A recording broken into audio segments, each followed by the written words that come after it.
बड़े कारोबार हो गए। आज समय की विडंबना देखिए, सुब्रत राय इस दुनिया में नहीं है, उनके बच्चे हिमांशु और सुशांतो जा करके मैग्यो सुनेनिया एक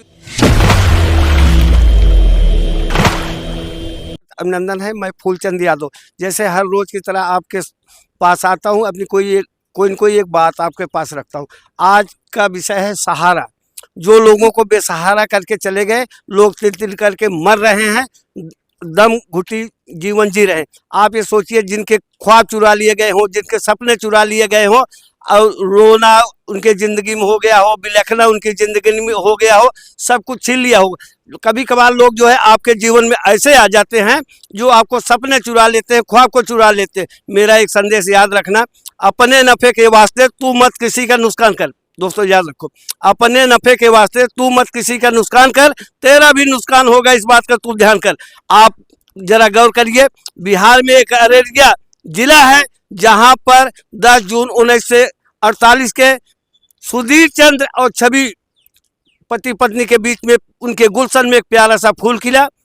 घर में मंगल गीत गाए गए, खुशियां गाई गई कि बेटा एक दिन हमारा बड़ा नाम करेगा। हुआ यही। धीरे धीरे समय बीतता गया, सुब्रत राय बड़े होते गए, अपने सपनों को बुनते रहे, आकाश की ऊंचाइयों को छूने के लिए तमाम कल्पनाएं जो है करते रहे कि हम क्षितिज से सौर अपना कैसे फैलाएं। इसलिए वो अपने कैरियर के तलाश के लिए बंगाल जाते हैं। बंगाल में उनका कुछ ऐसा होता नहीं। फिर सुब्रत राय जी बंगाल से वापस उत्तर प्रदेश की पावन धरा गोरखपुर में आते हैं। अपने आप को 1976 से एक मैकेनिकल इंजीनियरिंग का डिप्लोमा लेकर के अपने आप को जो है प्रगति के रास्ते ढूंढने लगते, अपने ख्वाबों को बिनने लगते हैं। हम कैसे लोगों के सपने चुराएं, कैसे करके जो है क्षितिज तक, आसमान तक पहुंचे, शोहरत इज्जत दौलत दुनिया का हम कैसे लूट ले, ऐसे ख्वाब बिनते रहे। 1978 में सुब्रत राय ने मात्र 2 कुर्सी एक टेबल रख करके मात्र 2000 रुपए से गोरखपुर में कार्यालय बनाया, सहारा इंडिया का। उस सहारा इंडिया में लोगों का एक लोक लुभावन सपने दिखाई देने लगे। सही सोचा उस आदमी ने, हर आदमी ख्वाब होता है, तमन्ना होता है, अरमान होता है कि हम अपने जीवन में 2 रुपए, 4 रुपए, 10 रुपए बचा करके अपने बच्चे का भविष्य अच्छा कर लेंगे। ख्वाब अच्छा करने लगे कि बच्चों को शादी कर लेंगे, पढ़ाई कर लेंगे। उसने ऐसी स्कीम चलाई सहारा इंडिया के कि एक मैनेजर बनाया, एक कैशियर बनाया, क्लर्क बनाया और लोगों को अभियंता बनाया। उन्होंने अपनी कंपनी को सहारा इंडिया के नाम से रजिस्टर करा लिया। रजिस्टर कराने के कार्यालय गोरखपुर में उन्होंने शुरुआती दिनों में खोला। अब वो ब्रांच मैनेजर अपनी ब्रांच संभाल रहे हैं, कैशियर साहब काउंट कर रहे हैं। अभिकर्ता जो उसमें होते थे ऑफिस में, तो क्षेत्रीय लोगों को लिया जाता था, जिनका जनसंपर्क और समाज में एक स्थान होता था। उनको ट्रेनिंग बाकायदे दिया जाता था कि आप क्षेत्र में लोगों को समझाइए कि आपका धन 2 साल में 4 गुना हो जाएगा, 10 साल में 20 गुना हो जाएगा। इस तरह से लोक लुभावन सपने आप दिखाइए, उस सपनों से लोग आएंगे। उस समय बैंकिंग व्यवस्था भारत में जो है इतनी तेजी से नहीं थी कि लोगों को अकाउंट खुलवाने में तमाम तरह की परेशानियां होती थी। तो एजेंट जाता था आगे अपने सगे संबंधी मिलने जुलने वाले के लिए। बेरोजगारी का भी दौर काफ़ी अच्छा था उस समय, लोगों को नौकरी तलाशने की तमाम तरह की विडंबनाएं बनी रहती थी, नौकरी कहीं नहीं मिलती थी।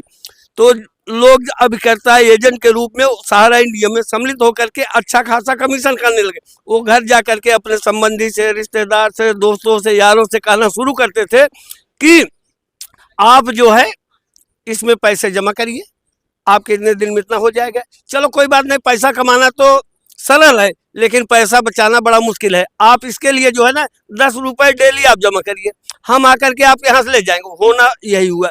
लोग जो है एजेंट बन करके उनके दुकानों पर, उनके घर पर शाम को जा करके 10 रुपए लेते थे। इस तरह से बहुत ज़्यादा अकाउंट होल्डर, खाता धारक हो गए। तो ये पैसे काफ़ी अच्छा इकट्ठा होने लगा। सुब्रत राय को लगा कि यह प्रक्रिया तो बहुत अच्छा है, लोगों से धन संग्रह कर लेना, अच्छे तरह से संचय कर लेना, इस पैसे को हम कहीं वो करें। उसमें स्कीम होती थी कि 10 रुपये आप डेली जमा करेंगे तो महीने में 300 रुपये होगा, साल में 3600 रुपये होगा, आपको 4000 रुपये 1 साल बाद मिल जाएंगे। 2 साल में लेंगे इतना मिल जाएगा, 3 साल में लेंगे इतना मिल जाएगा। इस तरह से एक मैच्योरिटी टाइम दिया जाता था। उस मैच्योरिटी टाइम में और लोग पैसा जमा करते थे, वास्तव में लोगों को पैसे मिलते थे। जब किसी की मैच्योरिटी एक बार मिल गया कि आदमी साल भर खाता चला लिया, 2 साल खाता चला लिया, तो उसको जो है लालच आ जाती, चलो ठीक है, हमें कहीं आना जाना नहीं पड़ता, शाम को हमारे दुकान से, हमारे गले से 10 रुपए ले जाते हैं, जमा हो जाता है। ये प्रक्रिया चलने लगी, लोग अपने सपनों को जो है उन्हीं में उड़ेलने की कोशिश करने लगे कि हम इस पैसे को बचत करके छोटी छोटी बचत से कर लेंगे। अब सुब्रत राय जी के पास जो है तमाम पैसे आ गए, धन संग्रह काफी अच्छा होने लगा, ये भी बीच में होने लगे। अगर एक ब्रांच से इस तरह से हो रहा है तो उन्होंने चिन्हित करना शुरू किया कि उत्तर प्रदेश, बिहार, राजस्थान, मध्य प्रदेश जितनी बाजारें अच्छी हैं वहां पर अपनी एक एक ब्रांच खोले। उस ब्रांच को खोल करके जो है डेवलप करने का काम किए, लोगों से किया, अथाह पैसे आने लगे। इन्होंने अपने पैसे जो है रियल इस्टेट में इन्वेस्ट करना शुरू किया। यहाँ तक कि इस पैसे से इन्होंने सहारा इंडिया के एयरलाइन खरीदा, सहारा का अखबार चालू कर दिया, सहारा वन का जो आप एक चैनल देखते हैं ये भी सहारा इंडिया का हो गया। देश में विदेश में सुब्रत राय का नाम, शोहरत, दौलत जो है काफी प्रचार में हो गया। यहाँ तक कि फिल्मी हस्तियां, हॉलीवुड, बॉलीवुड के भी लोग इनके यहाँ आकर के जो है नतमस्तक होने लगे। 11 साल तक सुब्रत राय के यहाँ भारतीय क्रिकेट कंट्रोल बोर्ड की जो क्रिकेट टीम अपने यहाँ की है ना, सहारा इंडिया की वर्दी पहन करके जो है IPL के खेल में जो है बराबर खेलती रही। सहारा इंडिया परिवार के शोहरत जो सहारा इंडिया सुश्री सहारा बोले जाते हैं, वही प्रबंधक थे, निवेशक थे, अध्यक्ष थे, संस्थापक थे, सब कुछ सुब्रत राय ही थे। समय का क्या भरोसा, काल का गाल, समय का चक्र कब किसको छोड़ा है, कब कहाँ क्या होगा घटना किसी को पता नहीं।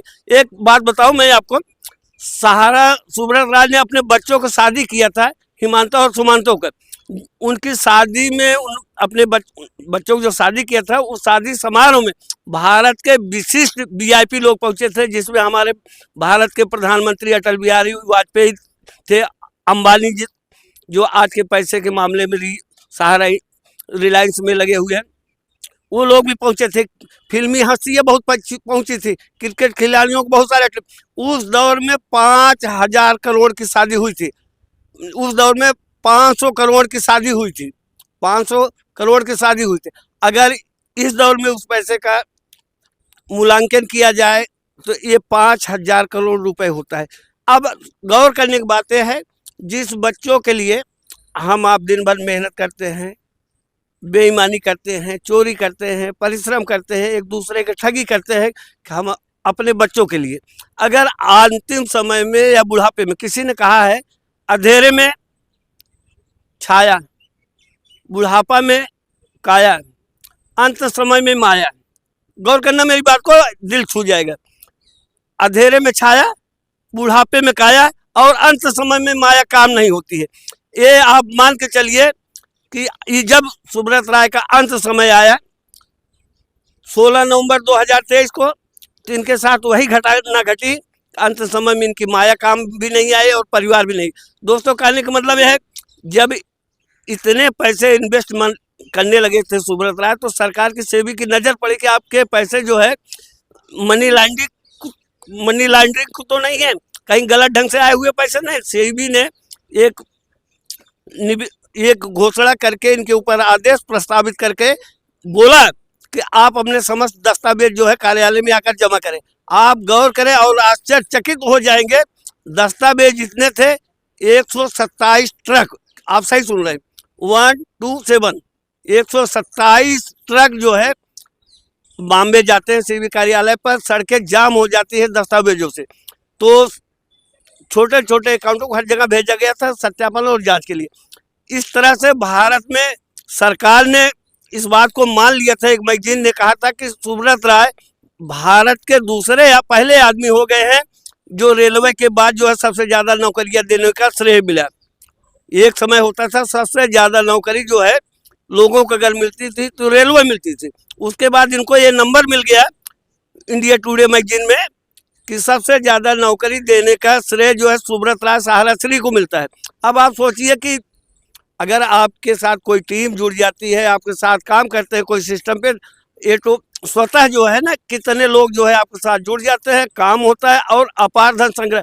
इस तरह से सुब्रत राय ने लखनऊ में बहुत बड़ा सहारा का जो है हॉस्पिटल भी बनवाया, जहां पर लोग फिल्मी हस्तियां मिलने के लिए आते थे, वो लोग भी आए। इन्होंने फिर बॉम्बे में भी बहुत बड़ा व्यवसाय किया, यानी गोरखपुर के रास्ते से निकलते हुए यूरोप के 2-3 देशों में इनके होटल के भी बड़े बड़े कारोबार हो गए। आज समय की विडंबना देखिए, सुब्रत राय इस दुनिया में नहीं है, उनके बच्चे हिमांशु और सुशांतो जा करके मैगोसुनेनिया एक यूरोप में देश होता है, उस देश में जा करके नागरिकता ले ली है। सुब्रत राय के बड़े बेटे सुमांतु के जो है छोटा लड़का जो 16 साल की उम्र का है, वो आकर के सुब्रत राय जी को अंतिम संस्कार की मुखाग्नि देता है कि कर कमाई नेक का, हराम का खाना छोड़ दे, जिंदगी महंगी हो गई है, जिंदगी महंगी हो गई है, लंड फंड करना छोड़ दे। मेरे दोस्तों, जिस तरह से लंड फंड करके लोगों के जो है पैसे इकट्ठा किए, आपको पता है जो उसमें स्थानीय एजेंट जुड़े थे, आज वो दर दर भटक रहे हैं। लोग अपना घर परिवार छोड़ दिए, कितने की दुकानें बिक गई, कितने का मकान बिक गया, कितने का सामान हो गया, कितने जूते चप्पल खाए। हमने पैसे तुम्हें दिए, लेकिन सरकार ने अपने अंडर में उस सारे पैसे को जमा कर लिए। किसी निवेशकर्ता को एक भी पैसे वापस नहीं मिले। लोग दर दर भटक रहे हैं। लोग जितने एजेंट बने थे, आज छुप छुप के जीवन बिता रहे हैं। किसी तरह से लोग अपने घर जाने के लिए तैयार नहीं होते। लोग कहते हैं मेरे जमा पैसे तुम अब वापस दे दो। दोस्तों, कहानी लंबी हो जाएगी, मैं फूलचंद आपसे अलविदा लेता हूं। उनके जीवन के बारे में मैंने जो कुछ बताया, फिर आप अपनी कमेंट या टिप्पणी के माध्यम से हमें बताते रहें। जय हिंद, जय भारत।